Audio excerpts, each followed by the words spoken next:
Welcome, welcome. My name is Nathalie, and this is Reading Through the Bible. It's a challenge that I started for us to read through the Bible from beginning until the end. And today is day 18. If this is your first time tuning in, maybe someone you know shared the video with you, or perhaps you browsed on YouTube for a Bible reading challenge and you found us. I would like to let you know that I am very excited that you are here, and I pray that you will be encouraged by today's reading. If you are a returning follower, I also thank you for your support, and I'm glad that you are back. At this time, I am inviting you to go ahead and share this recording. Share it with a friend, a family member who you know or believe will benefit from the content of it, so that way they can take part of this challenge as well. And as a disclaimer, I'm reminding you that while we read through the Bible, I don't explain any of the passages that we go through. The reason that I choose to do so is because I want us to solely focus on what we are reading. However, if you have a question or if you need clarification from any of the verses, you are welcome to write them in the comment section, and either one of our followers or myself will be able to answer you at a later time. So right now, go ahead and grab your Bible, get ready. Like myself, I have mine here with me. I have my highlighter handy, and as soon as we're done praying, we will get started. The reason that we grab our Bibles to read is because I don't want us to just sit here and listen to me reading. The whole purpose of the challenge is for us to dedicate some time to God, about an hour and some change, for us to read through His Word. Even though we're listening to it, we're also reading. And that helps us better to remember and understand instead of just doing one or the other, listening or reading. While we're doing both, we are able to focus better. At least to me, that's what I find out. So I am inviting you to grab your Bible. If you don't have an actual Bible, go ahead and open up your Bible from your app and get ready for us to start reading. Yesterday we stopped at 1 Samuel chapter 15. So today we will continue on from 1 Samuel chapter 16. So we're about to pray and then we'll get started, right? Dear Heavenly Father, thank you for waking us up this morning. Thank you for the gift of life that you have given to us once more. We are grateful to be part of this challenge. We are grateful that we're able to learn from you, to read through your word, and to apply what we read into our lives. We are thankful that we are in good health, our family members, and whoever that we know around us are also here, and we are able to make an impact into their lives. It's only by your grace, Lord. Even if we're going through some challenges right now, we know the storms cannot last forever. So we give you thanks because we know while we're going through whatever turmoil, you are with us and you will not forsake us. Give us the strength that we need today to make it through the day, to make it through this reading, to make it through this weekend, and help us to continue to be encouraged to come back and finish this challenge strong. Lord, I pray for the ones who've started with us and are not able to continue for whatever reason. Help them find the time so that they can continue to read through your word. And the ones that are yet to join us, keep encouraging them, keep putting this desire in their hearts so that they can join this challenge as well. Lord, please send us your understanding by your Holy Spirit today so that we can comprehend what we're reading and apply it into our lives so it can benefit your kingdom. In the name of your Son, Jesus, we pray. Amen and amen. All right, I hope you're ready, and we will get started right now with 1 Samuel, Samuel chapter 16. Here we go. Chapter 16. The Lord said to Samuel, "How long will you grieve over Saul, since I have rejected him from being king over Israel? Fill your horn with oil, and go. I will send you to Jesse the Bethlehemite, for I have provided for myself a king among his sons. And Samuel said, How can I go? If Saul hears it, he will kill me. And the Lord said, Take a heifer with you and say, I have come to sacrifice it. And invite Jesse to the sacrifice, and I will show you. And you shall anoint for me him whom I declare to you. Samuel did what the Lord commanded and came to Bethlehem. The elders of the city came to meet him trembling and said, Do you come peaceably? And he said, Peaceably. I have come to sacrifice to the Lord. Consecrate yourselves and come with me to the sacrifice. And he consecrated Jesse and his sons and invited them to the sacrifice. When they came, he looked on Eliab and thought, Surely the Lord's anointed is before him. But the Lord said to Samuel, Do not look on his appearance or on the height of his stature, because I have rejected him. For the Lord sees not as man sees. Man looks on the outward appearance, but the Lord looks on the heart. Then Jesse called Abinadab and made him pass before Samuel. And he said, Neither has the Lord chosen this one. Then Jesse made Shammah pass by, and he said, Neither has the Lord chosen this one. And Jesse made 7 of his sons pass before Samuel. And Samuel said to Jesse, The Lord has not chosen these. Then Samuel said to Jesse, Are all your sons here? And he said, Well, there remains yet the youngest, but behold, he is keeping the sheep. And Samuel said to Jesse, Send and get him, for we will not sit down till he comes here. And he sent and brought him in. Now he was ruddy and had beautiful eyes and was handsome. And the Lord said, Arise, anoint him, for this is he. Then Samuel took the horn of oil and anointed him in the midst of his brothers. And the Spirit of the Lord rushed upon David from that day forward. And Samuel rose up and went to Ramah. Now the Spirit of the Lord departed from Saul, and a harmful spirit from the Lord tormented him. And Saul's servant said to him, Behold, now a harmful spirit from God is tormenting you. Let our Lord now command your servants who are before you to seek out a man who is skillful in playing the lyre. And when the harmful spirit from God is upon you, he will play it, and you will be well. So Saul said to his servants, Provide for me a man who can play well, and bring him to me. One of the young men answered, Behold, I have seen the son of Jesse the Bethlehemite, who is skillful in playing, a man of valor, a man of war, prudent in speech, and a man of good presence, and the Lord is with him. Therefore Saul sent messengers to Jesse, and said, Send me David your son, who is with the sheep. And Jesse took a donkey laden with bread and a skin of wine and a young goat, and sent them by David his son to Saul. And David came to Saul and entered his service. And Saul loved him greatly, and he became his armor-bearer. And Saul said to Jesse, saying, Let David remain in my service, for he has found favor in my sight. And whenever the harmful spirit from God was upon Saul, David took the lyre and played it with his hand. So Saul was refreshed and was well, and the harmful spirit departed from him. Chapter 17. Now the Philistines gathered their armies for battle, and they were gathered at Socoh, which belongs to Judah, and encamped between Socoh and Azekah in Ephesdammim. And Saul and the men of Israel were gathered, and encamped in the valley of Elah, and drew up in line of battle against the Philistines. And the Philistines stood on the mountain on the one side, and Israel stood on the mountain on the other side, with a valley between them. And there came out from the camp of the Philistines a champion named Goliath of Gath, whose height was 6 cubits and a span. He had a helmet of bronze on his head, and he was armed with a coat of mail, and the weight of the coat was 5,000 shekels of bronze. And he had bronze armor on his legs, and a javelin of bronze slung between his shoulders. The shaft of his spear was like a weaver's beam, and his spear's head weighed 600 shekels of iron.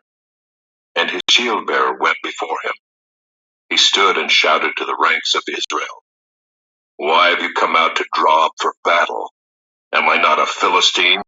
And are you not servants of Saul? Choose a man for yourselves, and let him come down to me. If he's able to fight with me and kill me, then we will be your servants. then you shall be our servants and serve us.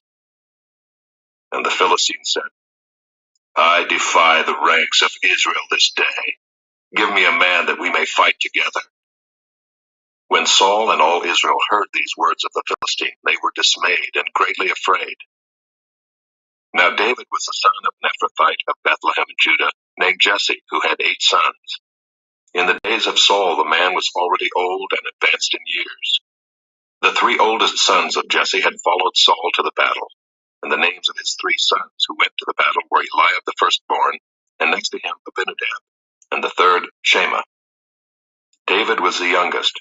The 3 eldest followed Saul, but David went back and forth from Saul to feed his father's sheep at Bethlehem. For 40 days the Philistine came forward and took his stand, morning and evening. And Jesse said to David his son, Take for your brothers an ephah of this parched grain and these 10 loaves, and carry them quickly to the camp to your brothers. Also take these 10 cheeses to the commander of their 1,000. See if your brothers are well, and bring some token from them. Now Saul and they and all the men of Israel were in the valley of Elah, fighting with the Philistines. And David rose early in the morning and left the sheep with a keeper, and took the provisions and went as Jesse had commanded him. And he came to the encampment as the host was going out to the battle line, shouting the war cry. And Israel and the Philistines drew up for battle, army against army. And David left the things in charge of the keeper of the baggage and ran to the ranks and went and greeted his brothers. As he talked with them, behold, the champion, the Philistine of Gath, Goliath by name, came up out of the ranks of the Philistines and spoke the same words as before. And David heard him. All the men of Israel, when they saw the man, fled from him and were much afraid. And the men of Israel said, Have you seen this man who has come up? Surely he has come up to defy Israel. And the king will enrich the man who kills him with great riches, and will give him his daughter, and make his father's house free in Israel. And David said to the man who stood by him, What shall be done for the man who kills this Philistine, and takes away the reproach from Israel? For who is this uncircumcised Philistine, that he should defy the armies of the living God? And the people answered him in the same way, So shall it be done to the man who kills him. Now Eliab his eldest brother heard when he spoke to the men. And Eliab's anger was kindled against David, and he said, Why have you come down? And with whom have you left those few sheep in the wilderness? I know your presumption and the evil of your heart, for you have come down to see the battle. And David said, What have I done now? Was it not but a word? And he turned away from him toward another, and spoke in the same way, and the people answered him again as before. When the words that David spoke were heard, they repeated them before Saul, and he sent for him. And David said to Saul, Let no man's heart fail because of him. Your servant will go and fight with this Philistine. And Saul said to David, You are not able to go against this Philistine to fight with him, for you are but a youth, and he has been a man of war from his youth. But David said to Saul, Your servant used to keep sheep for his father, and when there came a lion or a bear and took a lamb from the flock, I went after him and struck him and delivered it out of his mouth. And if he arose against me, I caught him by his beard and struck him and killed him. Your servant has struck down both lions and bears, and this uncircumcised Philistine shall be like one of them, for he has defied the armies of the living God. And David said, The Lord who delivered me from the paw of the lion and from the paw of the bear will deliver me from the hand of this Philistine. And Saul said to David, Go, and the Lord be with you. Then Saul clothed David with his armor. He put a helmet of bronze on his head, and clothed him with a coat of mail. And David strapped his sword over his armor. And he tried in vain to go, for he had not tested them. Then David said to Saul, I cannot go with these, for I have not tested them. So David put them off. Then he took his staff in his hand and chose 5 smooth stones from the brook, and put them in his shepherd's pouch. His sling was in his hand, and he approached the Philistine. And the Philistine moved forward and came near to David with his shield-bearer in front of him. And when the Philistine looked and saw David, he disdained him, for he was but a youth, ruddy and handsome in appearance. And the Philistine said to David, Am I a dog that you come to me with sticks? And the Philistine cursed David by his gods. The Philistine said to David, "Come to me, and I will give your flesh to the birds of the air and to the beasts of the field." Then David said to the Philistine, "You come to me with a sword and with a spear and with a javelin, but I come to you in the name of the Lord of hosts, the God of the armies of Israel, whom you have defied. This day the Lord will deliver you into my hand, and I will strike you down and cut off your head.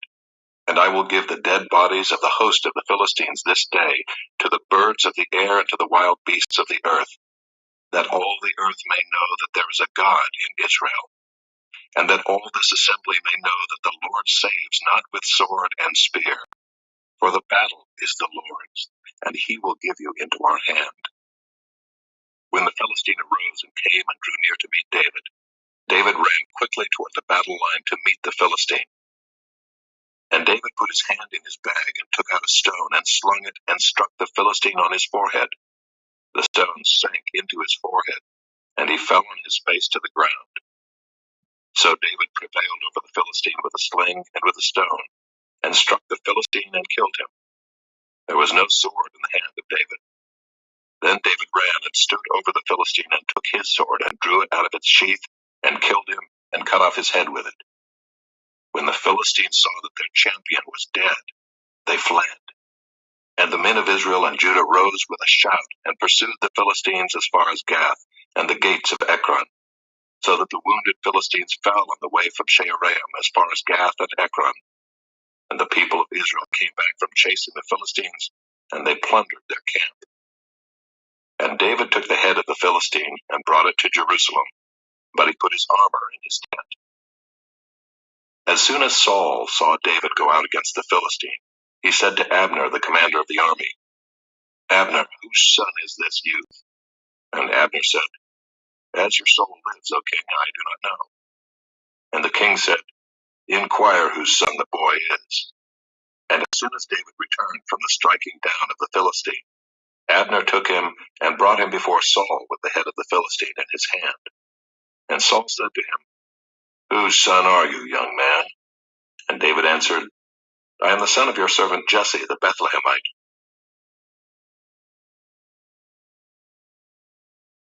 Chapter 18. As soon as he had finished speaking to Saul, the soul of Jonathan was knit to the soul of David, and Jonathan loved him as his own soul. And Saul took him that day and would not let him return to his father's house. Then Jonathan made a covenant with David because he loved him as his own soul.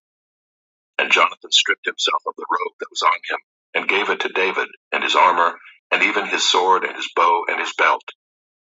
And David went out and was successful wherever Saul sent him, so that Saul set him over the man of war. And this was good in the sight of all the people, and also in the sight of Saul's servants. As they were coming home, when David returned from striking down the Philistine, the women came out of all the cities of Israel, singing and dancing to meet King Saul, with tambourines, with songs of joy, and with musical instruments.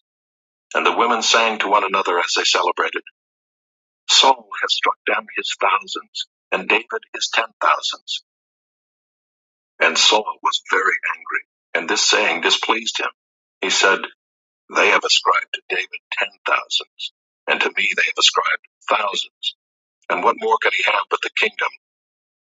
And Saul eyed David from that day on. The next day a harmful spirit from God rushed upon Saul, and he raved within his house while David was playing the lyre, as he did day by day. Saul had his spear in his hand, and Saul hurled the spear, for he thought, "I will pin David to the wall." But David evaded him twice. Saul was afraid of David because the Lord was with him, but had departed from Saul. So Saul removed him from his presence and made him a commander of 1,000, and he went out and came in before the people. And David had success in all his undertakings, for the Lord was with him. And when Saul saw that he had great success, he stood in fearful awe of him. But all Israel and Judah loved David, for he went out and came in before them. Then Saul said to David, "Here is my elder daughter, Merab. I will give her to you for a wife. Only be valiant for me and fight the Lord's battles."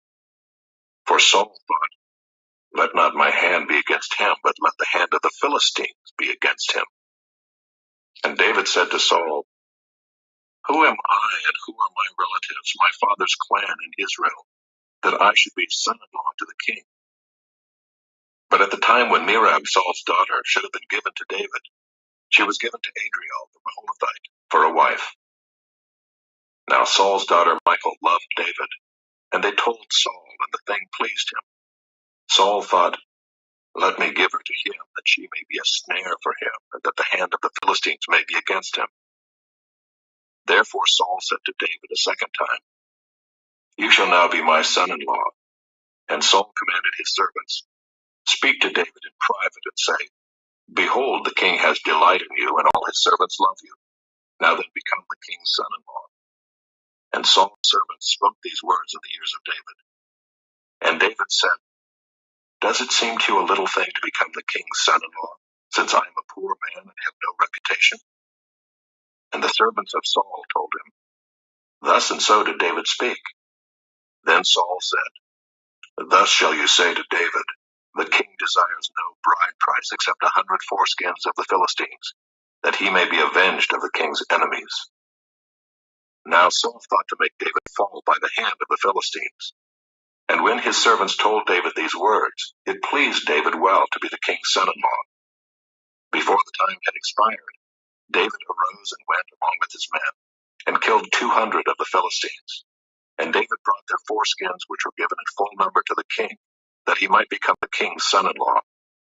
And Saul gave him his daughter Michal for a wife.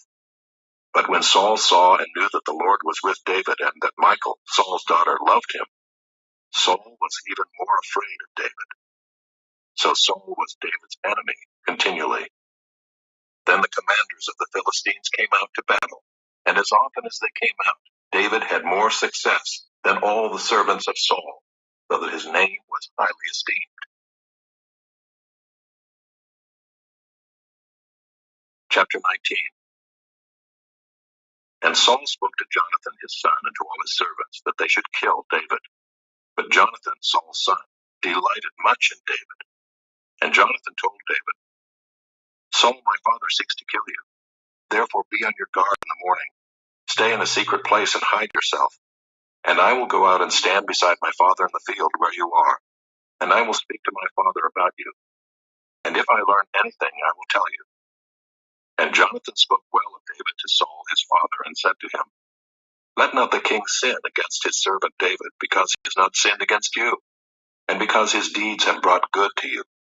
For he took his life in his hand, and he struck down the Philistine. And the Lord worked a great salvation for all Israel.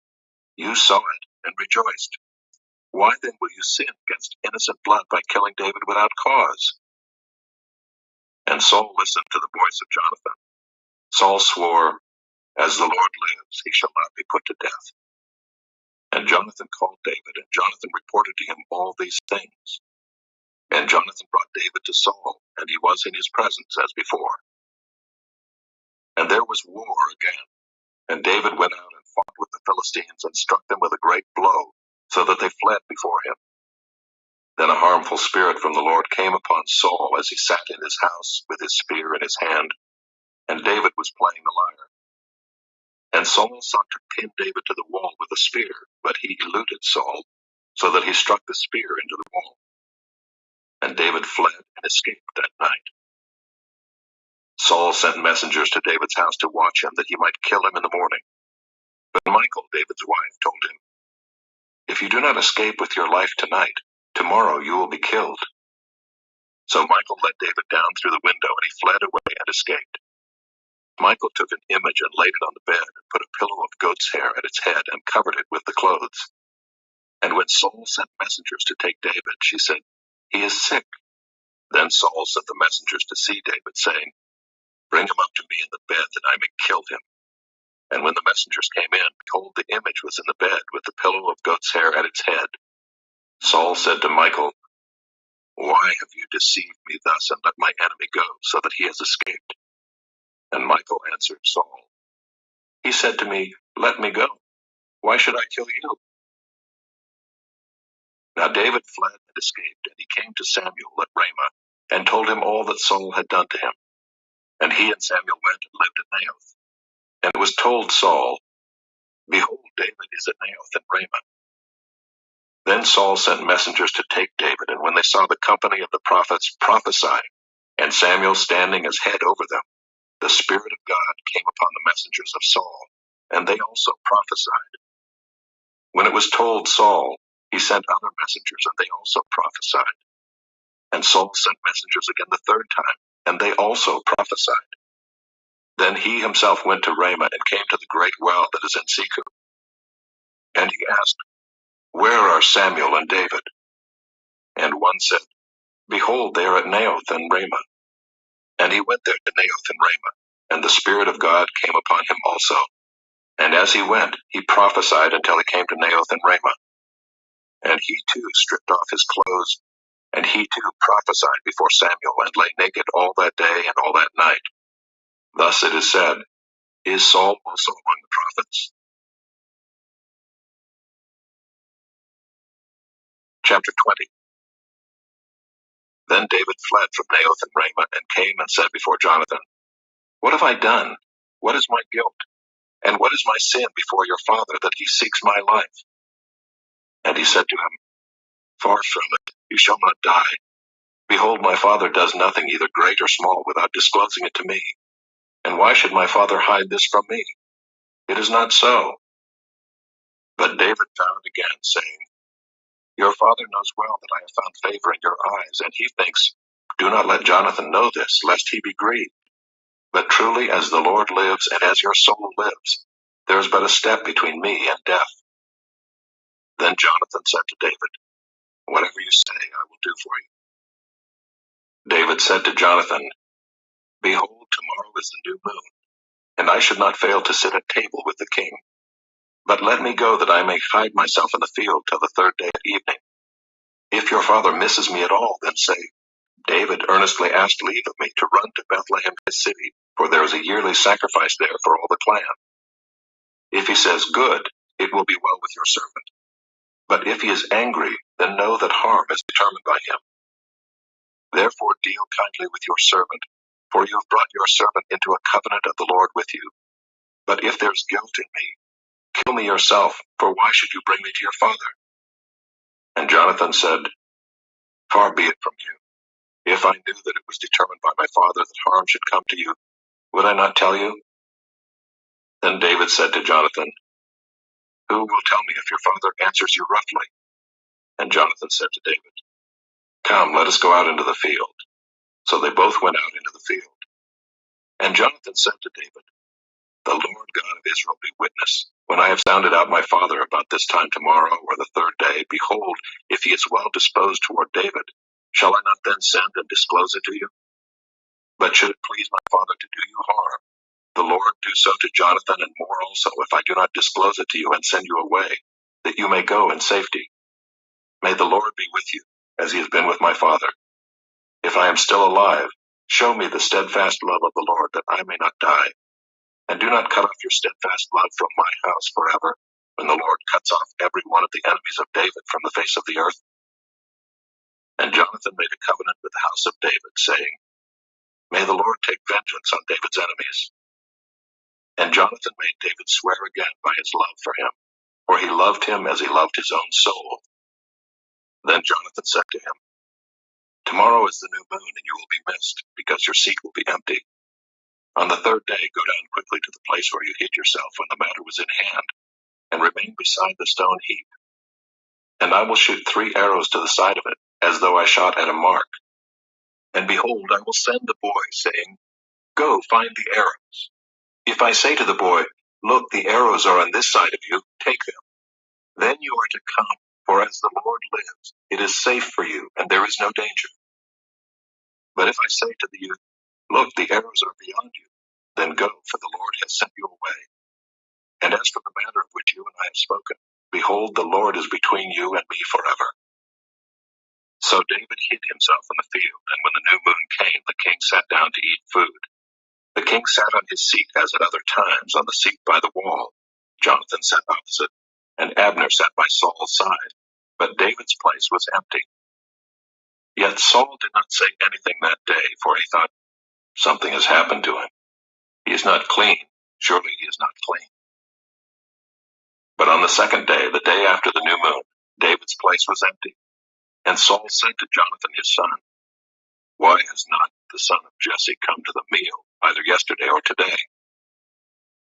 Jonathan answered Saul, David earnestly asked leave of me to go to Bethlehem.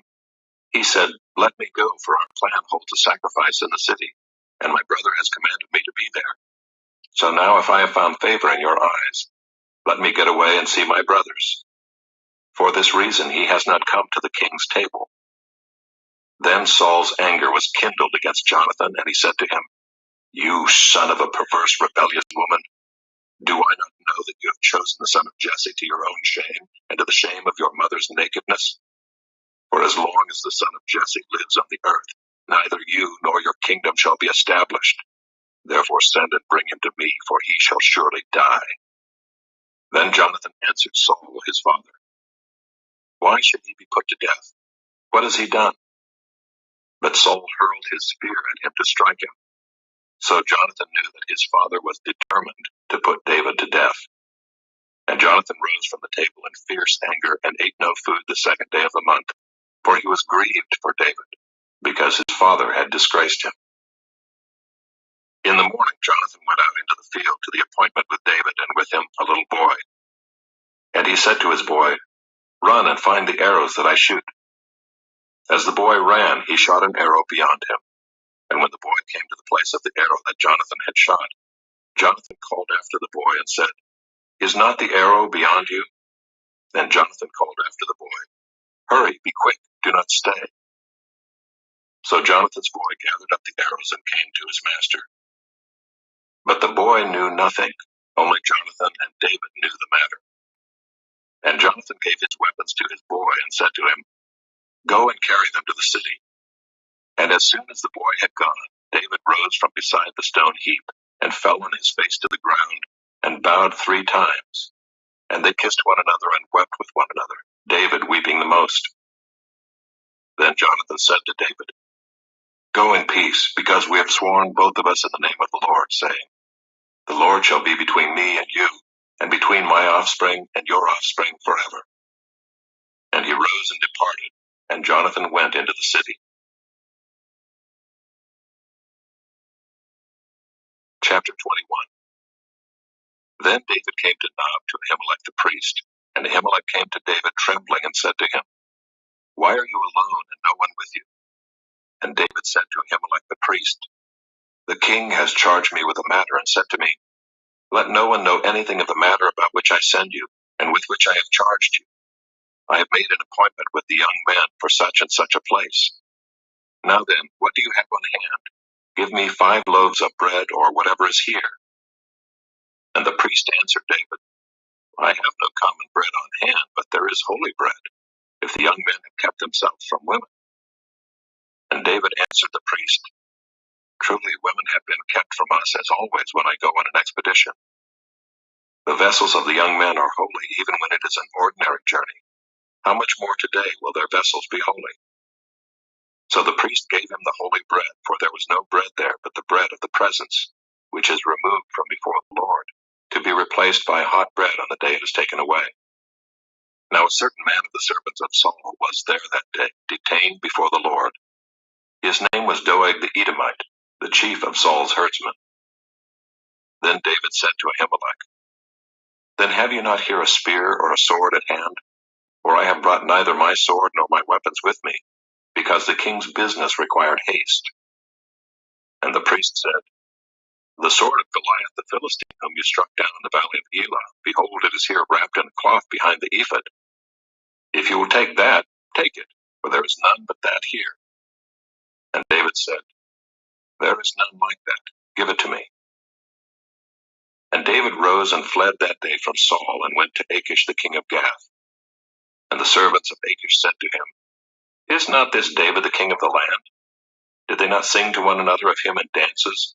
Saul has struck down his thousands, and David his 10,000s. And David took these words to heart, and was much afraid of Achish the king of Gath.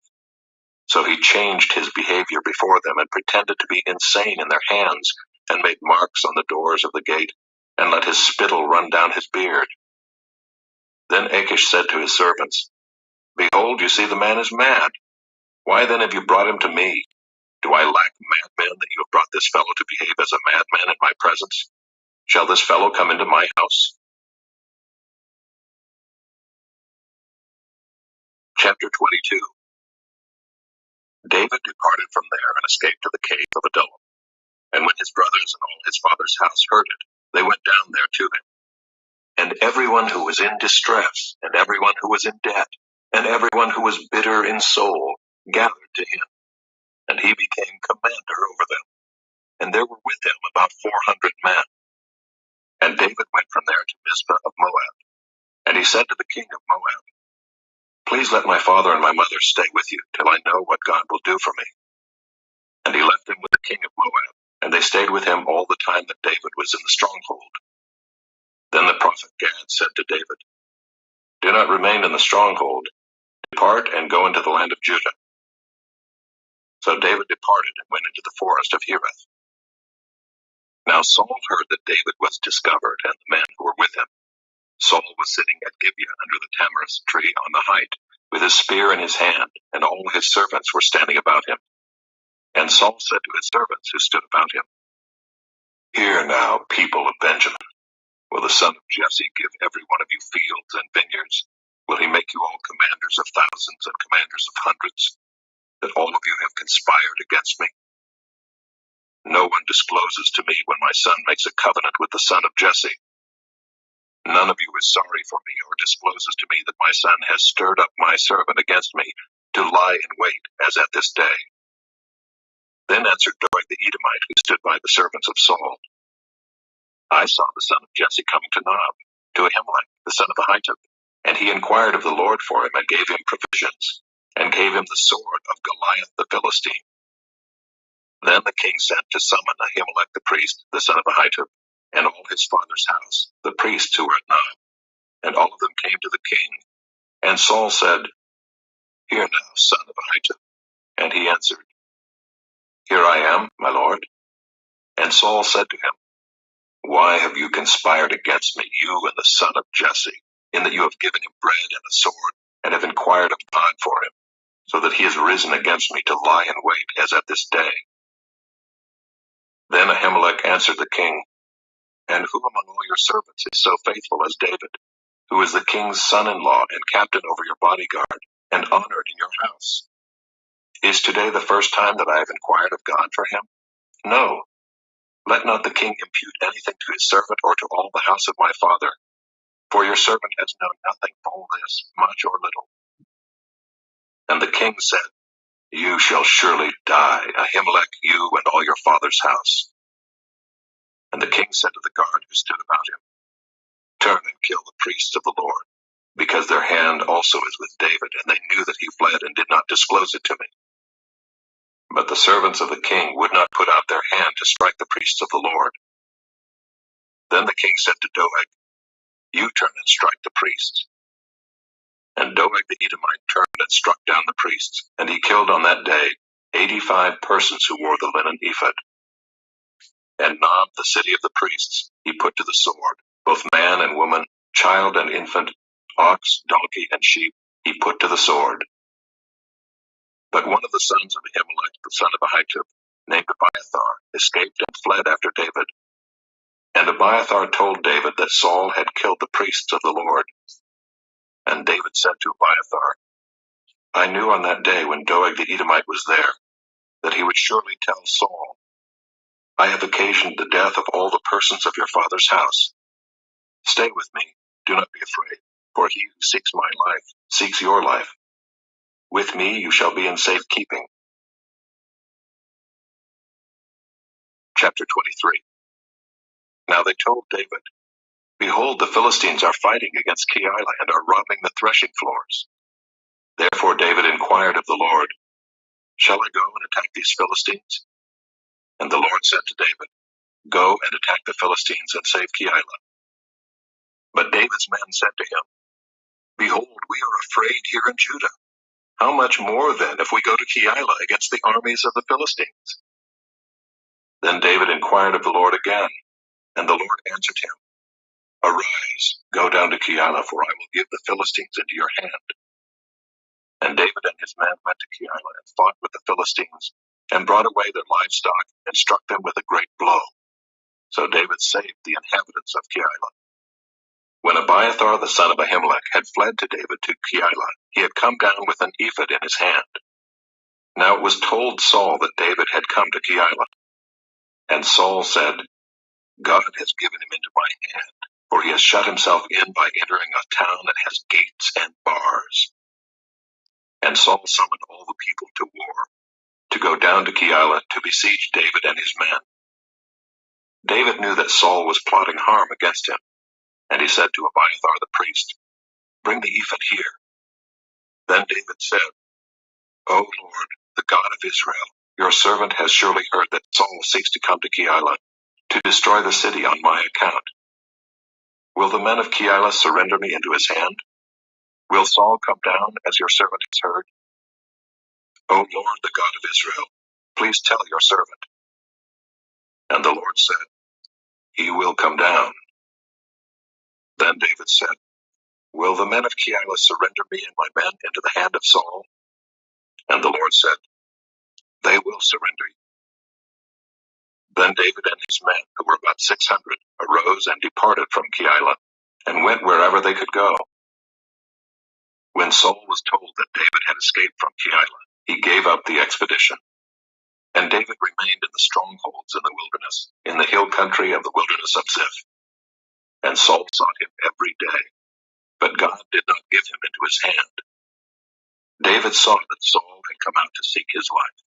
David was in the wilderness of Ziph at Horesh. And Jonathan, Saul's son, rose and went to David at Horesh, and strengthened his hand in God.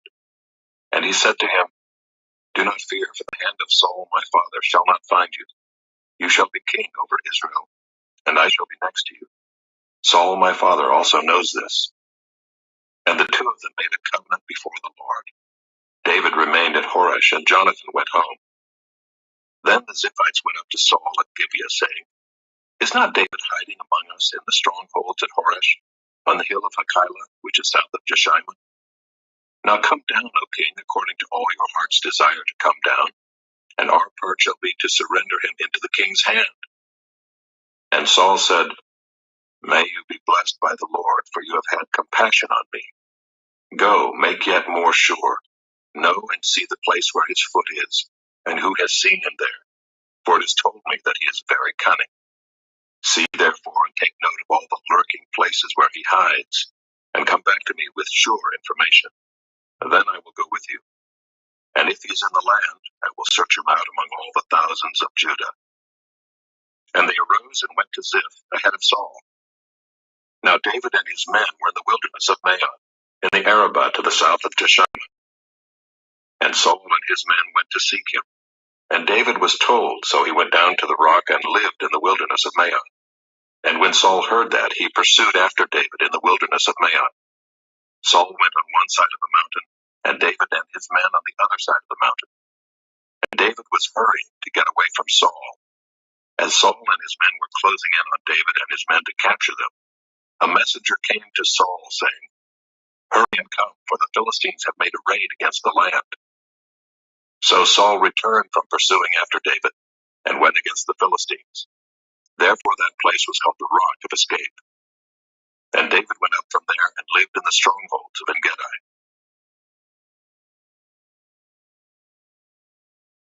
Chapter 24. When Saul returned from following the Philistines, he was told, Behold, David is in the wilderness of En-gedi. Then Saul took 3,000 chosen men out of all Israel, and went to seek David and his men in front of the wild goats' rocks. And he came to the sheepfolds by the way, where there was a cave, and Saul went in to relieve himself. Now David and his men were sitting in the innermost parts of the cave. And the men of David said to him, Here is the day of which the Lord said to you, Behold, I will give your enemy into your hand, and you shall do to him as it shall seem good to you. Then David arose and stealthily cut off a corner of Saul's robe. And afterward David's heart struck him, because he had cut off a corner of Saul's robe. He said to his men, "The Lord forbid that I should do this thing to my Lord, the Lord's anointed, to put out my hand against him, seeing he is the Lord's anointed." So David persuaded his men with these words and did not permit them to attack Saul. And Saul rose up and left the cave and went on his way. Afterward David also arose and went out of the cave and called after Saul, "My lord the king." And when Saul looked behind him, David bowed with his face to the earth and paid homage. And David said to Saul, "Why do you listen to the words of men who say, 'Behold, David seeks your harm'? Behold, this day your eyes have seen how the Lord gave you today into my hand in the cave. And some told me to kill you, but I spared you. I said, I will not put out my hand against my Lord, for he is the Lord's anointed. See, my father, see the corner of your robe in my hand. For by the fact that I cut off the corner of your robe and did not kill you, you may know and see that there is no wrong or treason in my hands. I have not sinned against you, though you hunt my life to take it. May the Lord judge between me and you. May the Lord avenge me against you, but my hand shall not be against you. As the proverb of the ancients says, out of the wicked comes wickedness, but my hand shall not be against you. After whom has the king of Israel come out? After whom do you pursue? After a dead dog, after a flea. May the Lord therefore be judge and give sentence between me and you, and see to it and plead my cause and deliver me from your hand. As soon as David had finished speaking these words to Saul, Saul said, Is this your voice, my son David? And Saul lifted up his voice and wept. He said to David, You are more righteous than I, for you have repaid me good, whereas I have repaid you evil. And you have declared this day how you have dealt well with me, in that you did not kill me when the Lord put me into your hands. For if a man finds his enemy, will he let him go away safe? So may the Lord reward you with good for what you have done to me this day.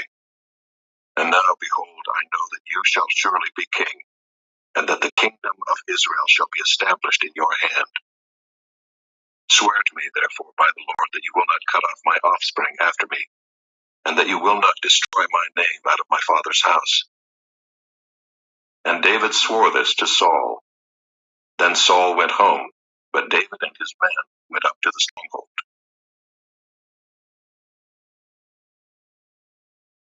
Chapter 25. Now Samuel died, and all Israel assembled and mourned for him, and they buried him in his house at Ramah. Then David rose and went down to the wilderness of Paran. And there was a man in Maon whose business was in Carmel. The man was very rich. He had 3,000 sheep and 1,000 goats. He was shearing his sheep in Carmel. Now the name of the man was Nabal, and the name of his wife Abigail. The woman was discerning and beautiful, but the man was harsh and badly behaved. He was a Calebite. David heard in the wilderness that Nabal was shearing his sheep. So David sent 10 young men. And David said to the young men, Go up to Carmel and go to Nabal and greet him in my name. And thus you shall greet him. Peace be to you, and peace be to your house, and peace be to all that you have. I hear that you have shearers. Now your shepherds have been with us, and we did them no harm, and they missed nothing all the time they were in Carmel. Ask your young men, they will tell you. Therefore let my young men find favor in your eyes, for we come on a feast day. Please give whatever you have at hand to your servants, and to your son David. When David's young men came, they sent all this to Nabal in the name of David, and then they waited. And Nabal answered David's servants, Who is David? Who is the son of Jesse? There are many servants these days who are breaking away from their masters. Shall I take my bread and my water and my meat that I have killed for my shearers, and give it to men who come from I do not know where? So David's young men turned away, and came back and told him all this. And David said to his men, Every man strap on his sword. And every man of them strapped on his sword. David also strapped on his sword. And about 400 men went up after David, while 200 remained with the baggage. But one of the young men told Abigail, Nabal's wife, "Behold, David sent messengers out of the wilderness to greet our master, and he railed at them. Yet the men were very good to us, and we suffered no harm. And we did not miss anything when we were in the fields, as long as we went with them. They were a wall to us both by night and by day, all the while we were with them keeping the sheep. Now therefore know this and consider what you should do, for harm is determined against our master and against all his house. And he is such a worthless man that one cannot speak to him." Then Abigail made haste and took 200 loaves and 2 skins of wine and 5 sheep already prepared and 5 seahs of parched grain and 100 clusters of raisins and 200 cakes of figs, and laid them on donkeys. And she said to her young man, "Go on before me. Behold, I come after you." But she did not tell her husband Nabal. And as she rode on the donkey and came down under cover of the mountain, behold, David and his men came down toward her, and she met them. Now David had said, "Surely in vain have I guarded all that this fellow has in the wilderness, so that nothing was missed of all that belonged to him, and he has returned me evil for good. God do so to the enemies of David, and more also, if by morning I leave so much as one male of all who belong to him." When Abigail saw David, she hurried and got down from the donkey and fell before David on her face and bowed to the ground. She fell at his feet and said, "On me alone, my lord, be the guilt. Please let your servant speak in your ears, and hear the words of your servant. Let not my lord regard this worthless fellow, Nabal, for as his name is, so is he. Nabal is his name, and folly is with him. But I, your servant, did not see the young men of my lord whom you sent. Now then, my lord, as the Lord lives and as your soul lives, because the Lord has restrained you from blood guilt and from saving with your own hand, now then let your enemies and those who seek to do evil to my lord be as Nabal. And now let this present that your servant has brought to my lord be given to the young men who follow my lord. Please forgive the trespass of your servant, for the Lord will certainly make my lord a sure house, because my lord is fighting the battles of the Lord, and evil shall not be found in you so long as you live. If men rise up to pursue you and to seek your life, the life of my lord shall be bound in the bundle of the living in the care of the Lord your God. And the lives of your enemies he shall sling out as from the hollow of a sling. And when the Lord has done to my lord according to all the good that he has spoken concerning you, and has appointed you prince over Israel, my lord shall have no cause of grief or pangs of conscience for having shed blood without cause, or for my lord working salvation himself. And when the Lord has dealt well with my lord, then remember your servant." And David said to Abigail, "Blessed be the Lord, the God of Israel, who sent you this day to meet me. Blessed be your discretion, and blessed be you, who have kept me this day from blood guilt and from working salvation with my own hand. For as surely as the Lord, the God of Israel, lives, who has restrained me from hurting you, unless you had hurried and come to meet me, truly by morning there had not been left to Nabal so much as one male." Then David received from her hand what she had brought him, and he said to her, "Go up in peace to your house. See, I have obeyed your voice, and I have granted your petition." And Abigail came to Nabal, and behold, he was holding a feast in his house, like the feast of a king. And Nabal's heart was merry within him, for he was very drunk. So she told him nothing at all until the morning light. In the morning, when the wine had gone out of Nabal, his wife told him these things, and his heart died within him, and he became as a stone. And about 10 days later, the Lord struck Nabal, and he died. When David heard that Nabal was dead, he said, "Blessed be the Lord who has avenged the insult I received at the hand of Nabal, and has kept back his servant from wrongdoing. The Lord has returned the evil of Nabal on his own head." Then David sent and spoke to Abigail to take her as his wife. When the servants of David came to Abigail at Carmel, they said to her, "David has sent us to you to take you to him as his wife." And she rose and bowed with her face to the ground and said, "Behold, your handmaid is a servant to wash the feet of the servants of my lord." And Abigail hurried and rose and mounted a donkey, and her 5 young women attended her. She followed the messengers of David and became his wife. David also took Ahinoam of Jezreel, and both of them became his wives. Saul had given Michal his daughter, David's wife, to Palti the son of Laish, who was of Gallim. Chapter 26. Then the Ziphites came to Saul at Gibeah, saying, "Is not David hiding himself on the hill of Hachilah, which is on the east of Jeshimon?" So Saul arose and went down to the wilderness of Ziph with 3,000 chosen men of Israel to seek David in the wilderness of Ziph.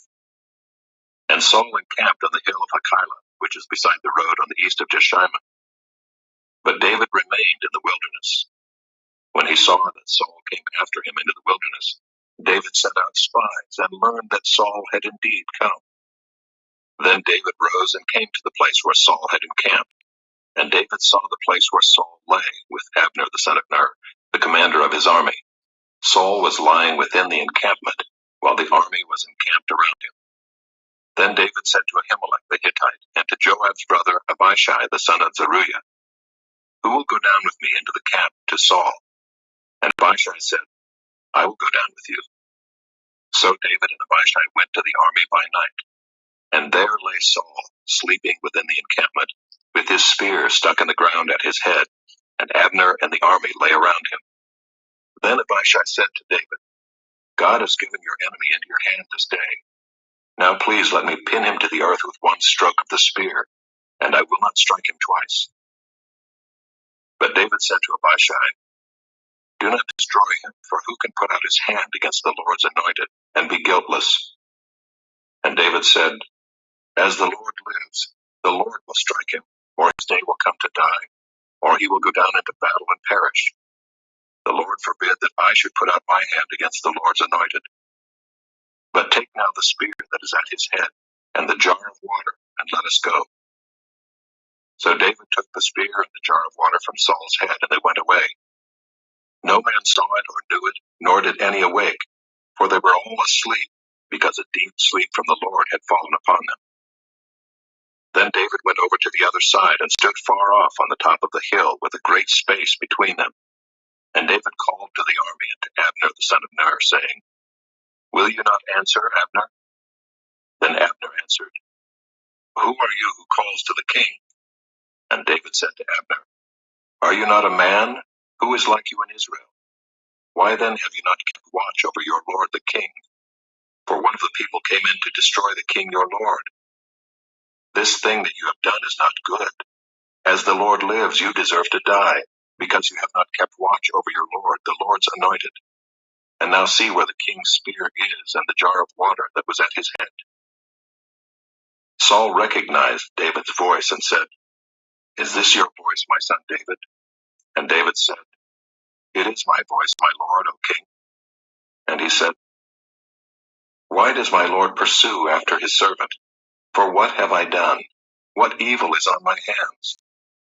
Now therefore let my lord the king hear the words of his servant. If it is the Lord who has stirred you up against me, may he accept an offering. But if it is men, may they be cursed before the Lord. For they have driven me out this day that I should have no share in the heritage of the Lord, saying, 'Go, serve other gods.' Now therefore let not my blood fall to the earth away from the presence of the Lord. For the king of Israel has come out to seek a single flea, like one who hunts a partridge in the mountains." Then Saul said, "I have sinned. Return, my son David, for I will no more do you harm, because my life was precious in your eyes this day. Behold, I have acted foolishly, and have made a great mistake." And David answered and said, "Here is the spear, O king. Let one of the young men come over and take it. The Lord rewards every man for his righteousness and his faithfulness. For the Lord gave you into my hand today, and I would not put out my hand against the Lord's anointed.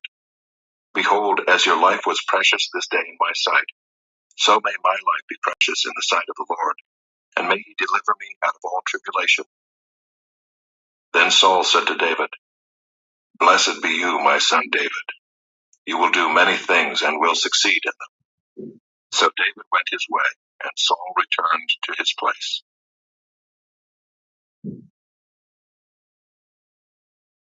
Chapter 27.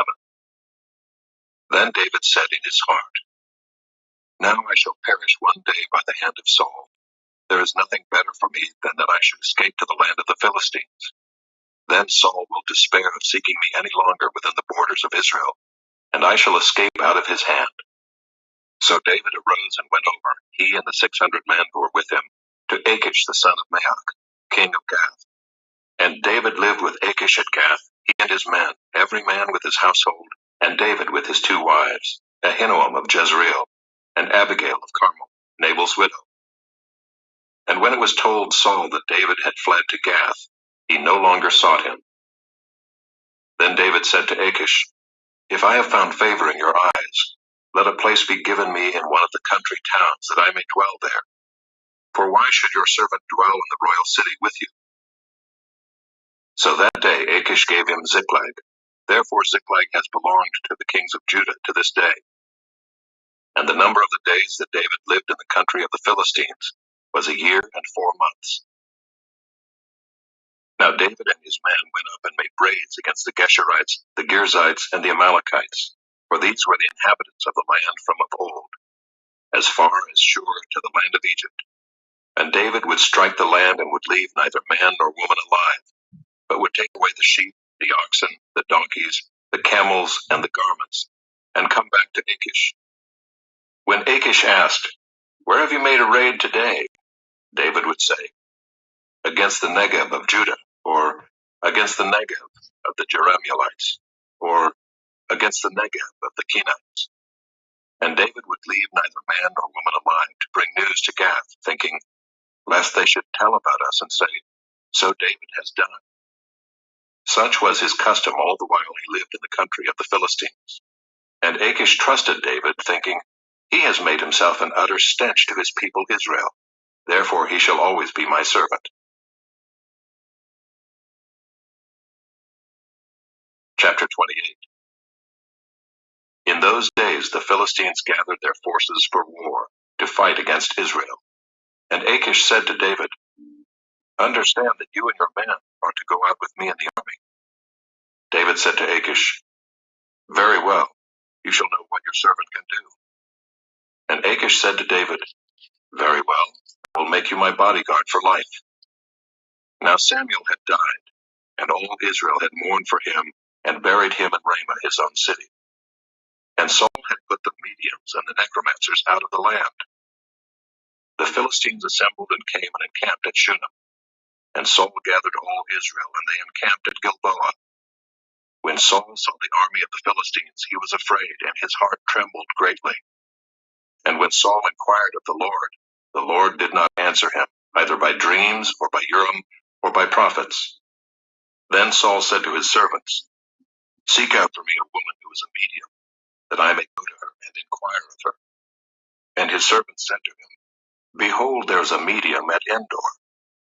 So Saul disguised himself and put on other garments, and went, he and 2 men with him. And they came to the woman by night. And he said, Divine for me by a spirit, and bring up for me whomever I shall name to you. The woman said to him, Surely you know what Saul has done, how he has cut off the mediums and the necromancers from the land. Why then are you laying a trap for my life to bring about my death? But Saul swore to her by the Lord, As the Lord lives, no punishment shall come upon you for this thing. Then the woman said, Whom shall I bring up for you? He said, Bring up Samuel for me. When the woman saw Samuel, she cried out with a loud voice. And the woman said to Saul, Why have you deceived me? You are Saul. The king said to her, Do not be afraid. What do you see? And the woman said to Saul, I see a god coming up out of the earth. He said to her, What is his appearance? And she said, An old man is coming up, and he is wrapped in a robe. And Saul knew that it was Samuel, and he bowed with his face to the ground, and paid homage. Then Samuel said to Saul, Why have you disturbed me by bringing me up? Saul answered, I am in great distress, for the Philistines are warring against me, and God has turned away from me, and answers me no more, either by prophets or by dreams. Therefore I have summoned you to tell me what I shall do. And Samuel said, Why then do you ask me, since the Lord has turned from you and become your enemy? The Lord has done to you as he spoke by me, for the Lord has torn the kingdom out of your hand and given it to your neighbor David. Because you did not obey the voice of the Lord, and did not carry out his fierce wrath against Amalek. Therefore the Lord has done this thing to you this day. Moreover, the Lord will give Israel also with you into the hand of the Philistines. And tomorrow you and your sons shall be with me. The Lord will give the army of Israel also into the hand of the Philistines. Then Saul fell at once full length on the ground, filled with fear because of the words of Samuel. And there was no strength in him, for he had eaten nothing all day and all night. And the woman came to Saul, and when she saw that he was terrified, she said to him, Behold, your servant has obeyed you. I have taken my life in my hand, and have listened to what you have said to me. Now therefore you also obey your servant. Let me set a morsel of bread before you, and eat, that you may have strength when you go on your way. He refused and said, I will not eat. But his servants, together with the woman, urged him, and he listened to their words. So he arose from the earth and sat on the bed. Now the woman had a fattened calf in the house, and she quickly killed it. And she took flour and kneaded it, and baked unleavened bread of it. And she put it before Saul and his servants, and they ate. Then they rose and went away that night. Chapter 29. Now the Philistines had gathered all their forces at Aphek, and the Israelites were encamped by the spring that was in Jezreel. As the lords of the Philistines were passing on by hundreds and by thousands, and David and his men were passing on in the rear with Achish, the commanders of the Philistines said, What are these Hebrews doing here? And Achish said to the commanders of the Philistines, Is this not David, the servant of Saul, king of Israel, who has been with me now for days and years? And since he deserted to me, I have found no fault in him to this day. But the commanders of the Philistines were angry with him. And the commanders of the Philistines said to him, Send the man back, that he may return to the place to which you have assigned him. He shall not go down with us to battle, lest in the battle he become an adversary to us. For how could this fellow reconcile himself to his Lord? Would it not be with the heads of the men here? Is not this David, of whom they sing to one another in dances? Saul has struck down his thousands, and David his 10,000s. Then Achish called David and said to him, As the Lord lives, you have been honest, and to me it seems right that you should march out and in with me in the campaign. For I have found nothing wrong in you from the day of your coming to me to this day. Nevertheless, the lords do not approve of you. So go back now and go peaceably, that you may not displease the lords of the Philistines. And David said to Achish, But what have I done? What have you found in your servant from the day I entered your service until now, that I may not go and fight against the enemies of my lord the king? And Achish answered David and said, I know that you are as blameless in my sight as an angel of God. Nevertheless, the commanders of the Philistines have said, He shall not go up with us to the battle. Now then, rise early in the morning with the servants of your lord who came with you, and start early in the morning, and depart as soon as you have light. So David set out with his men early in the morning to return to the land of the Philistines. But the Philistines went up to Jezreel. Chapter 30. Now when David and his men came to Ziklag on the third day, the Amalekites had made a raid against the Negev and against Ziklag. They had overcome Ziklag and burned it with fire, and taken captive the women and all who were in it, both small and great. They killed no one, but carried them off and went their way. And when David and his men came to the city, they found it burned with fire, and their wives and sons and daughters taken captive. Then David and the people who were with him raised their voices and wept until they had no more strength to weep. David's 2 wives also had been taken captive, Ahinoam of Jezreel, and Abigail the wife of Nabal of Carmel. And David was greatly distressed, For the people spoke of stoning him, because all the people were bitter in soul, each for his sons and daughters. But David strengthened himself in the Lord his God. And David said to Abiathar the priest, the son of Ahimelech, "Bring me the ephod." So Abiathar brought the ephod to David. And David inquired of the Lord, "Shall I pursue after this band? Shall I overtake them?" He answered him, "Pursue, for you shall surely overtake, and shall surely rescue." So David set out and the 600 men who were with him, and they came to the brook Bezor, where those who were left behind stayed. But David pursued, he and 400 men. 200 stayed behind, who were too exhausted to cross the brook Bezor.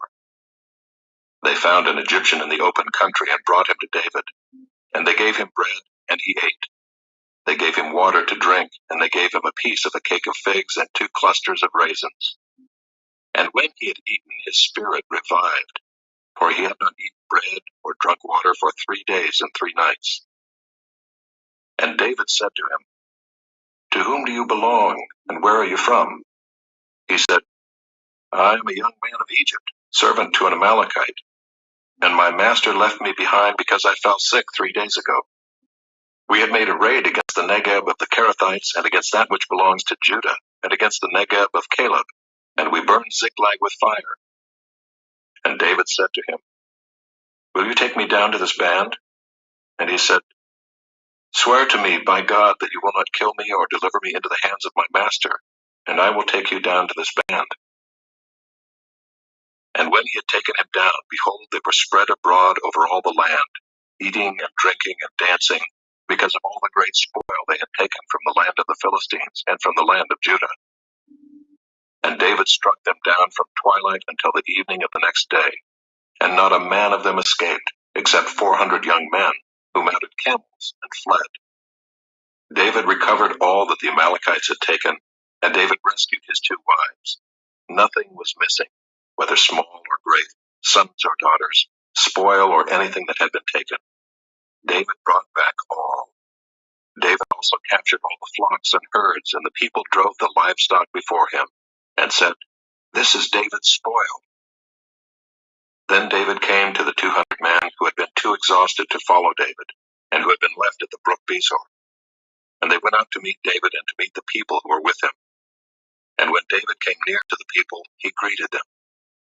Then all the wicked and worthless fellows among the men who had gone with David said, "Because they did not go with us, we will not give them any of the spoil that we have recovered, except that each man may lead away his wife and children and depart." But David said, "You shall not do so, my brothers, with what the Lord has given us. He has preserved us and given into our hand the band that came against us. Who would listen to you in this matter? For as his share is who goes down into the battle, so shall his share be who stays by the baggage. They shall share alike." And he made it a statute and a rule for Israel from that day forward to this day. When David came to Ziklag, he sent part of the spoil to his friends, the elders of Judah, saying, "Here is a present for you from the spoil of the enemies of the Lord." It was for those in Bethel, in Ramoth of the Negeb, in Jatir, in Aurora, in Siphmoth, in Eshtemoa, in Rachel, in the cities of the Jerahmeelites, in the cities of the Kenites, in Hormah, in Boration, in Athek, in Hebron, for all the places where David and his men had roamed. Chapter 31. Now the Philistines were fighting against Israel, and the men of Israel fled before the Philistines and fell slain on Mount Gilboa. And the Philistines overtook Saul and his sons, and the Philistines struck down Jonathan and Abinadab and Malchishua, the sons of Saul. The battle pressed hard against Saul, and the archers found him, and he was badly wounded by the archers. Then Saul said to his armor-bearer, "Draw your sword and thrust me through with it, lest these uncircumcised come and thrust me through and mistreat me." But his armor-bearer would not, for he feared greatly. Therefore Saul took his own sword and fell upon it. And when his armor-bearer saw that Saul was dead, he also fell upon his sword and died with him. Thus Saul died, and his 3 sons, and his armor-bearer, and all his men on the same day together. And when the men of Israel who were on the other side of the valley and those beyond the Jordan saw that the men of Israel had fled, and that Saul and his sons were dead, they abandoned their cities and fled. And the Philistines came and lived in them. The next day, when the Philistines came to strip the slain, they found Saul and his 3 sons fallen on Mount Gilboa. So they cut off his head and stripped off his armor, and sent messengers throughout the land of the Philistines to carry the good news to the house of their idols and to the people. They put his armor in the temple of Ashtaroth, and they fastened his body to the wall of Bethshan. But when the inhabitants of Jabesh-Gilead heard what the Philistines had done to Saul, all the valiant men arose and went all night, and took the body of Saul and the bodies of his sons from the wall of Bethshan, and they came to Jabesh and burned them there. And they took their bones and buried them under the tamarisk tree in Jabesh, and fasted 7 days. 2 Samuel, chapter 1. After the death of Saul, when David had returned from striking down the Amalekites, David remained 2 days in Ziklag. And on the 3rd day, behold, a man came from Saul's camp, with his clothes torn and dirt on his head. And when he came to David, he fell to the ground and paid homage. David said to him, "Where do you come from?" And he said to him, "I have escaped from the camp of Israel." And David said to him, "How did it go? Tell me." And he answered, "The people fled from the battle, and also many of the people have fallen and are dead. And Saul and his son Jonathan are also dead." Then David said to the young man who told him, "How do you know that Saul and his son Jonathan are dead?" And the young man who told him said, "By chance I happened to be on Mount Gilboa, and there was Saul leaning on his spear, and behold, the chariots and the horsemen were close upon him. And when he looked behind him, he saw me, and called to me. And I answered, 'Here I am.' And he said to me, 'Who are you?' I answered him, 'I am an Amalekite.' And he said to me, 'Stand beside me and kill me, for anguish has seized me, and yet my life still lingers.' So I stood beside him and killed him, because I was sure that he could not live after he had fallen. And I took the crown that was on his head and the armlet that was on his arm, and I have brought them here to my lord." Then David took hold of his clothes and tore them, and so did all the men who were with him. And they mourned and wept and fasted until evening for Saul and for Jonathan his son, and for the people of the Lord and for the house of Israel, because they had fallen by the sword. And David said to the young man who told him, "Where do you come from?" And he answered, "I am the son of a sojourner, an Amalekite." David said to him, "How is it you were not afraid to put out your hand to destroy the Lord's anointed?" Then David called one of the young men and said, "Go, execute him." And he struck him down so that he died.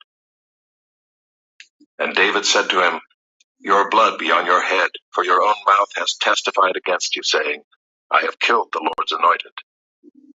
And David lamented with this lamentation over Saul and Jonathan his son, and he said it should be taught to the people of Judah. Behold, it is written in the book of Jasher. He said, "Your glory, O Israel, is slain on your high places. How the mighty have fallen. Tell it not in Gath, publish it not in the streets of Ashkelon, lest the daughters of the Philistines rejoice, lest the daughters of the uncircumcised exult. You mountains of Gilboa, let there be no dew or rain upon you, nor fields of offerings. For there the shield of the mighty was defiled, the shield of Saul not anointed with oil. From the blood of the slain, from the fat of the mighty, the bow of Jonathan turned not back, and the sword of Saul returned not empty. Saul and Jonathan, beloved and lovely, in life and in death they were not divided. They were swifter than eagles, they were stronger than lions. You daughters of Israel, weep over Saul, who clothed you luxuriously in scarlet, who put ornaments of gold on your apparel. How the mighty have fallen in the midst of the battle. Jonathan lies slain on your high places. I am distressed for you, my brother Jonathan. Very pleasant have you been to me. Your love to me was extraordinary, surpassing the love of women. How the mighty have fallen, and the weapons of war perished. Chapter 2. After this, David inquired of the Lord, "Shall I go up into any of the cities of Judah?" And the Lord said to him, "Go up." David said, "To which shall I go up?" And he said, "To Hebron." So David went up there, and his 2 wives also, Ahinoam of Jezreel, and Abigail the widow of Nabal of Carmel. And David brought up his men who were with him, everyone with his household, and they lived in the towns of Hebron. And the men of Judah came, and there they anointed David king over the house of Judah. When they told David, "It was the men of Jabesh-Gilead who buried Saul," David sent messengers to the men of Jabesh-Gilead and said to them, "May you be blessed by the Lord, because you showed this loyalty to Saul your lord, and buried him. Now may the Lord show steadfast love and faithfulness to you, and I will do good to you because you have done this thing. Now therefore let your hands be strong and be valiant, for Saul your lord is dead, and the house of Judah has anointed me king over them." But Abner the son of Ner, commander of Saul's army, took Ishbosheth the son of Saul, and brought him over to Mahanaim. And he made him king over Gilead and the Asherites and Jezreel and Ephraim and Benjamin and all Israel. Ishbosheth, Saul's son, was 40 years old when he began to reign over Israel, and he reigned 2 years. But the house of Judah followed David, and the time that David was king in Hebron over the house of Judah was 7 years and 6 months. Abner the son of Ner and the servants of Ishbosheth the son of Saul went out from Mahanaim to Gibeon. And Joab the son of Zeruiah and the servants of David went out and met them at the pool of Gibeon. And they sat down, the one on the one side of the pool, and the other on the other side of the pool. And Abner said to Joab, "Let the young men arise and compete before us." And Joab said, "Let them arise." Then they arose and passed over by number, 12 for Benjamin, and Ishbosheth the son of Saul, and 12 of the servants of David. And each caught his opponent by the head and thrust his sword in his opponent's side, so they fell down together. Therefore that place was called Helkath Hazurim, which is at Gibeon. And the battle was very fierce that day. And Abner and the men of Israel were beaten before the servants of David. And the 3 sons of Zeruiah were there, Joab, Abishai, and Asahel. Now Asahel was as swift of foot as a wild gazelle. And Asahel pursued Abner, and as he went, he turned neither to the right hand nor to the left from following Abner. Then Abner looked behind him and said, "Is it you, Asahel?" And he answered, "It is I." Abner said to him, "Turn aside to your right hand or to your left, and seize one of the young men and take his spoil." But Asahel would not turn aside from following him. And Abner said again to Asahel, "Turn aside from following me. Why should I strike you to the ground? How then could I lift up my face to your brother Joab?" But he refused to turn aside. Therefore Abner struck him in the stomach with the butt of his spear, so that the spear came out at his back, and he fell there and died where he was. And all who came to the place where Asahel had fallen and died stood still. But Joab and Abishai pursued Abner, and as the sun was going down, they came to the hill of Ammah, which lies before Giah, on the way to the wilderness of Gibeon. And the people of Benjamin gathered themselves together behind Abner and became one group, and took their stand on the top of a hill. Then Abner called to Joab, "Shall the sword devour forever? Do you not know that the end will be bitter? How long will it be before you tell your people to turn from the pursuit of their brothers?" And Joab said, "As God lives, if you had not spoken, surely the men would not have given up the pursuit of their brothers until the morning." So Joab blew the trumpet, and all the men stopped and pursued Israel no more, nor did they fight any more. And Abner and his men went all that night through the Arabah. They crossed the Jordan, and marching the whole morning they came to Mahanaim.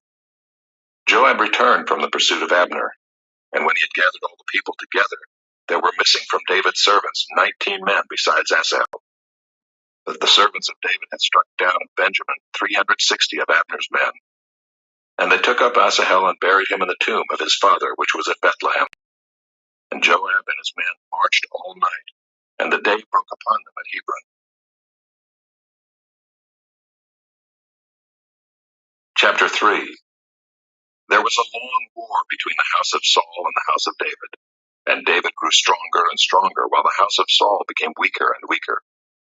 And sons were born to David at Hebron. His firstborn was Amnon of Ahinoam of Jezreel, and his second Kileab of Abigail the widow of Nabal of Carmel, and the third Absalom the son of Maacah the daughter of Talmai king of Geshur.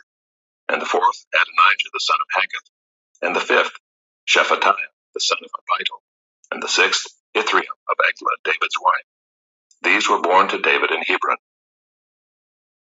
While there was war between the house of Saul and the house of David, Abner was making himself strong in the house of Saul. Now Saul had a concubine whose name was Rizpah, the daughter of Aiah.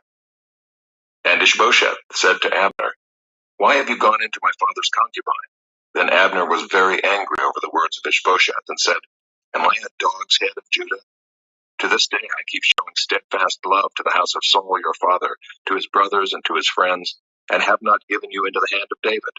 And yet you charge me today with a fault concerning a woman. God do so to Abner and more also, if I do not accomplish for David what the Lord has sworn to him, to transfer the kingdom from the house of Saul and set up the throne of David over Israel and over Judah, from Dan to Beersheba." And Ishbosheth could not answer Abner another word, because he feared him. And Abner sent messengers to David on his behalf, saying, "To whom does the land belong? Make your covenant with me, and behold, my hand shall be with you to bring over all Israel to you." And he said, "Good, I will make a covenant with you, but one thing I require of you, that is, you shall not see my face, unless you first bring Michal, Saul's daughter, when you come to see my face." Then David sent messengers to Ishbosheth, Saul's son, saying, "Give me my wife Michal, for whom I paid the bridal price of 100 foreskins of the Philistines." And Ishbosheth sent and took her from her husband Paltiel, the son of Laish. But her husband went with her, weeping after her all the way to Bahurim. Then Abner said to him, "Go, return." And he returned. And Abner conferred with the elders of Israel, saying, "For some time past you have been seeking David as king over you. Now then bring it about, for the Lord has promised David, saying, 'By the hand of my servant David I will save my people Israel from the hand of the Philistines, and from the hand of all their enemies.'" Abner also spoke to Benjamin. And then Abner went to tell David at Hebron all that Israel and the whole house of Benjamin thought good to do. When Abner came with 20 men to David at Hebron, David made a feast for Abner and the men who were with him. And Abner said to David, "I will arise and go and will gather all Israel to my lord the king, that they may make a covenant with you, and that you may reign over all that your heart desires." But David sent Abner away, and he went in peace. Just then the servants of David arrived with Joab from a raid, bringing much spoil with them. But Abner was not with David at Hebron, for he had sent him away, and he had gone in peace. When Joab and all the army that was with him came, it was told Joab, "Abner the son of Ner came to the king, and he has let him go, and he has gone in peace." Then Joab went to the king and said, "What have you done? Behold, Abner came to you. Why is it that you have sent him away, so that he is gone? You know that Abner the son of Ner came to deceive you, and to know your going out and your coming in, and to know all that you are doing." When Joab came out from David's presence, he sent messengers after Abner, and they brought him back from the cistern of Sirah. But David did not know about it, and when Abner returned to Hebron, Joab took him aside into the midst of the gate to speak with him privately, and there he struck him in the stomach so that he died, for the blood of Asahel his brother. Afterward, when David heard of it, he said, "I and my kingdom are forever guiltless before the Lord for the blood of Abner the son of Ner. May it fall upon the head of Joab and upon all his father's house, and may the house of Joab never be without one who has a discharge, or who is leprous, or who holds a spindle, or who falls by the sword, or who lacks bread." So Joab and Abishai his brother killed Abner, because he had put their brother Asahel to death in the battle at Gibeon. Then David said to Joab and to all the people who were with him, "Tear your clothes and put on sackcloth and mourn before Abner." And King David followed the bier. They buried Abner at Hebron, and the king lifted up his voice and wept at the grave of Abner, and all the people wept. And the king lamented for Abner, saying, "Should Abner die as a fool dies? Your hands were not bound, your feet were not fettered. As one falls before the wicked, you have fallen." And all the people wept again over him. Then all the people came to persuade David to eat bread while it was yet day. But David swore, saying, "God do so to me and more also, if I taste bread or anything else, till the sun goes down." And all the people took notice of it, and it pleased them, as everything that the king did pleased all the people. So all the people and all Israel understood that day that it had not been the king's will to put to death Abner the son of Ner. And the king said to his servants, "Do you not know that a prince of great man has fallen this day in Israel? And I was gentle today, though anointed king. These men, the sons of Zeruiah, are more severe than I. The Lord repay the evildoer according to his wickedness." Chapter 4. When Ishbosheth, Saul's son, heard that Abner had died at Hebron, his courage failed, and all Israel was dismayed. Now Saul's son had 2 men who were captains of raiding bands. The name of the one was B.I.B.L.E, and the name of the other Rechab, sons of Rimmon, a man of Benjamin from Beeroth, for Beeroth also is counted part of Benjamin. The Beerothites fled to Gibeon, and have been sojourners there to this day. Jonathan the son of Saul had a son who was crippled in his feet. He was 5 years old when the news about Saul and Jonathan came from Jezreel, and his nurse took him up and fled. And as she fled in her haste, he fell and became lame, and his name was Mephibosheth. Now the sons of Rimmon the Beerothite, Rechab and Baanah, set out, and about the heat of the day they came to the house of Ishbosheth, as he was taking his noonday rest. And they came into the midst of the house as if to get wheat, and they stabbed him in the stomach. Then Rechab and Baanah his brother escaped.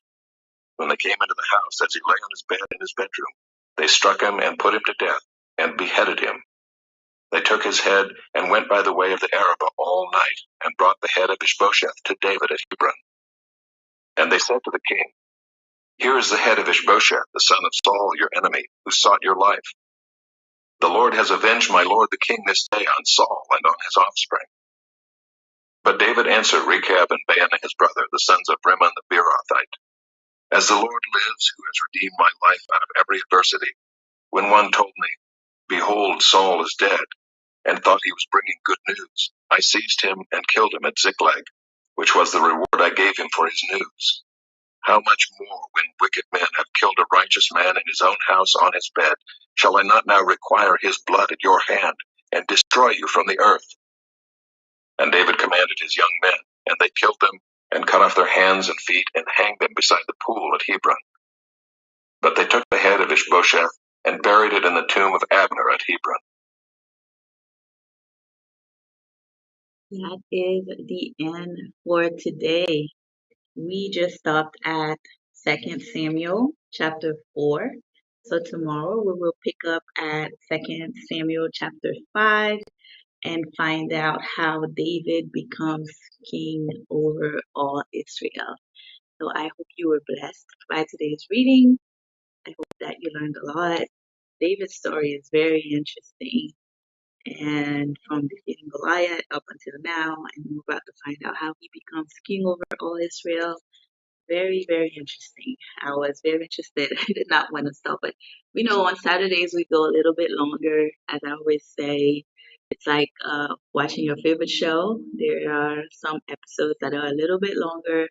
So on Saturday we spend a little bit more time, but it doesn't really go over that much, maybe like 10 to 15 minutes. So I hope you were edified. I hope you were blessed. And I wish you a great rest of your day. And we will be back tomorrow. Bye.